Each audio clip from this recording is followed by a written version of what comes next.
Ouverture cet après-midi de la Coupe d'Afrique des Nations. Le pays hôte et la Guinée-Bissau ont fait match nul, un but partout. On s'intéressera aussi ce soir au secteur de l'ameublement, les personnes qui traversent d'énormes difficultés. Et puis voyage sans retour pour l'artiste comédienne Marie-Louise Asseux, décédée le 7 décembre dernier.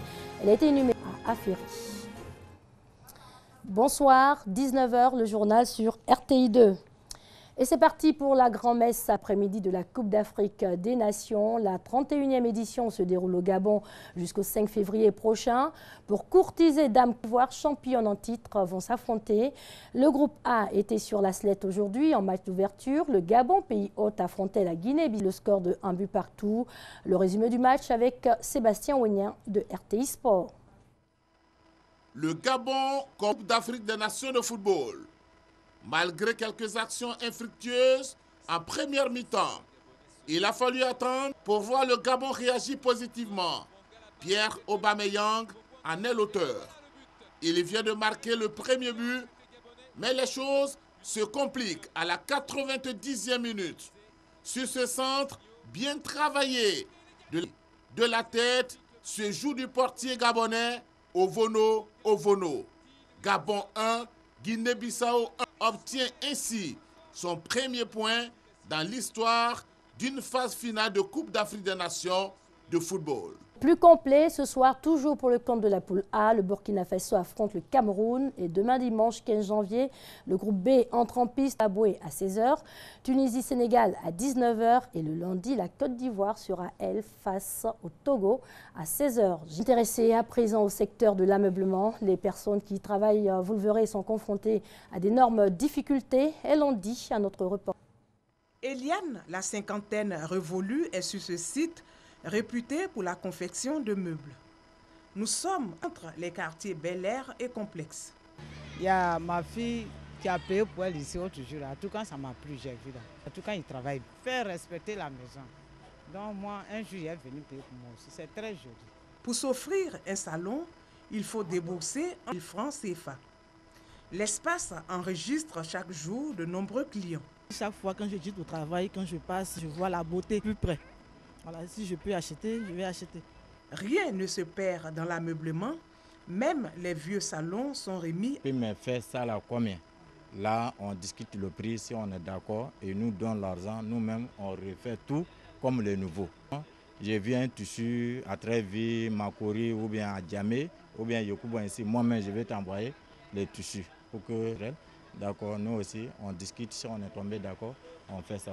Les vendeurs ne se plaignent pas, car cette activité nourrit leur activité, leur cause souvent des désagréments. Les voitures laissent la route, ils rentrent sur nos meubles.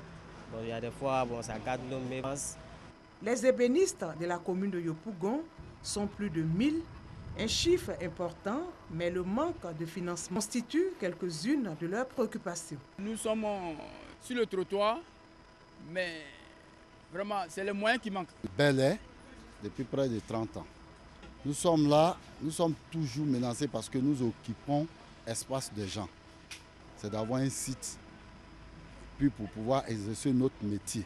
Les artisans envahissent certaines rues du district d'Abidjan. Au Codi de Plateau, des ébénistes sont installés. On était au moins 60 personnes, propriétaires d'ateliers. Ici, on nous aide pour pouvoir mieux s'organiser et puis bien s'installer. On peut travailler, on peut employer au moins 15 personnes. On appelle quelques mois après, c'est dit non, tu n'as pas au papier d'ici.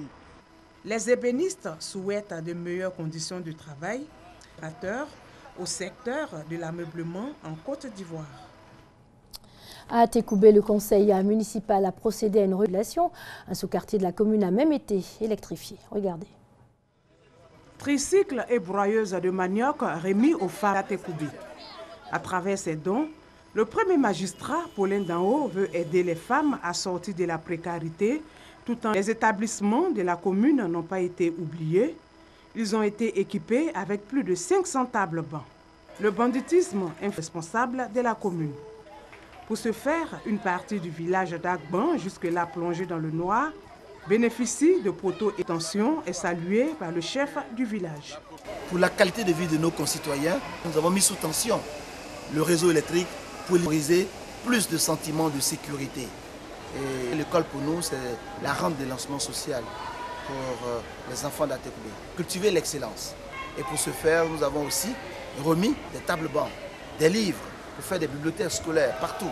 Dans toute notre action, c'était de donner des activités génératrices de revenus à nos mamans. Le conseil municipal d'Atekoubé n'entend pas s'arrêter là. D'autres dans les prochains mois, au grand bonheur des populations. On va parler du club mobilité. La rencontre permet d'aborder des sujets hier avec trait aux véhicules connectés. Astou Touré pour nous en dire un peu plus. Les véhicules connectés en Côte d'Ivoire, quel thème de la 9e rencontre du club mobilité. La rencontre a été initiée par ActuRoute en vue de débattre sur cette innovation technologique. Une voiture connectée, c'est une voiture qui peut être en relation avec son environnement extérieur. Nous développons des infotrafics. L'infotrafic, c'est quoi? C'est toutes les informations relatives au trafic routier, mais aussi aux conditions de ce trafic-là. Revenir sur le thème pour expliquer leur mode opératoire en ce qui concerne les véhicules connectés, notamment ses avantages et la fiabilité. Aux utilisateurs finaux, que ce soit des entreprises qui vont pouvoir diminuer leurs coûts de possession du parc automobile, que ce soit des assureurs qui vont pouvoir avoir des fonds qui conduisent, et que ce soit l'État avec des systèmes type ActuRoute qui vont pouvoir avoir de l'information sur l'utilisation de leur route en fait. Retracé en temps réel. Dans ces voitures-là, il y a des boutons panique, c'est des boutons que vous pouvez appuyer pour signaler une alerte, pour que la police ait les minutes qui suivent. Au cas où il y a une agression, il y a un accident, c'est automatiquement remonté et la police peut intervenir automatiquement. Veut promouvoir et développer des systèmes de transport intelligents dans le pays. C'est un club ouvert à tous. Il réunit périodiquement des spécialistes. Il existe depuis mars 2015. On évoque en France cet élan de solidarité à l'endroit des réfugiés venant de vélo. C'est un véritable miracle, 3 mois après des manifestations anti-migrants dans la station balnéaire de Saint-Brévin. 3 matins par semaine, c'est le même rituel pour une vingtaine de migrants venus de Calais. Une routine, il y a quelques mois, impensable. Quand j'étais à Calais, je ne jouais pas au football. Puis je suis arrivé ici et j'ai rencontré l'entraîneur Pascal. Et je me sens bien. Entraîneur professionnel, Pascal s'est mobilisé dès qu'il a appris l'ouverture d'un centre d'accueil et d'orientation. À eux de s'adapter, mais c'est à nous de les aider, à leur donner les clés, un maximum de clés, afin qu'ils puissent aujourd'hui et surtout demain dans le futur, pouvoir œuvrer et pouvoir bien s'intégrer en Europe et en France. Comme Pascal, ils sont 150 bénévoles dans cette commune de l'Ouest français, atelier de réparation de vélos ou simple présence auprès des migrants. Pourtant, avant même le démantèlement de la anti-migrants avait vu le jour à Saint-Brévin. Summum des tensions, des coups de feu tirés sur la façade du futur CAO en octobre dernier. Assez rapidement, d'autres paroles qui se sont fait entendre avec la constitution de ce collectif. Donc je pense que c'est pas... effectivement, les choses sont très probablement liées. Qui touche les anciens de Calais. Nous n'oublierons jamais votre humanité, votre amour, votre hospitalité, votre gentillesse, votre bonté et vos sourires. Malgré les difficiles conditions de vie dans la jungle, Nassir appréhendait le départ de Calais. Beaucoup de gens nous disaient « les Français ne sont pas bons, ils sont racistes et n'aiment pas les réfugiés ». Mais quand je suis arrivé à Saint-Brévin, j'ai vu beaucoup de personnes ici, autour de nous. Et jour après jour, ma vie a changé. Et nous avons commencé à oublier. Maintenant, nous sommes heureux.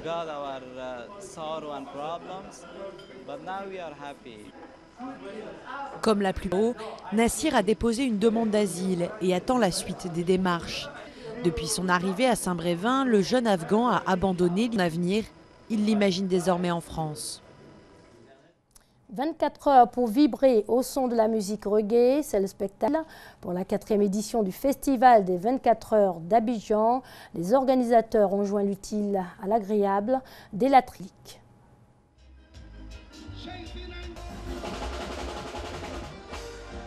Chaque ville vibrait au rythme d'édition du Festival des 24 heures reggae d'Abidjan. À cette rencontre, plusieurs artistes reggae venus d'Abidjan et même de l'étranger, Ismaël Isaac, Chacha Marley et bien d'autres. Les artistes venus pour le festival ont été présentés au maire et à la notabilité. A été la remise de clés des latrines de l'école primaire publique Philippe Grégoire Yassé.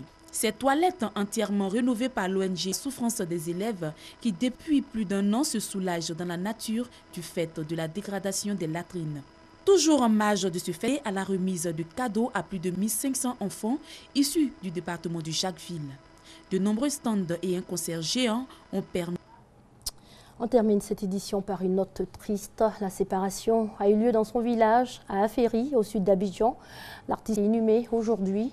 Chaude-François Asquassi, de son nom à l'état civil, est décédé le 7 décembre dernier. Affectueusement appelée réalisatrice, animatrice et promotrice culturelle, Malou est partie pour le voyage sans retour. Elle était supervisée par Thérèse Tapeyoboué. Bonsoir.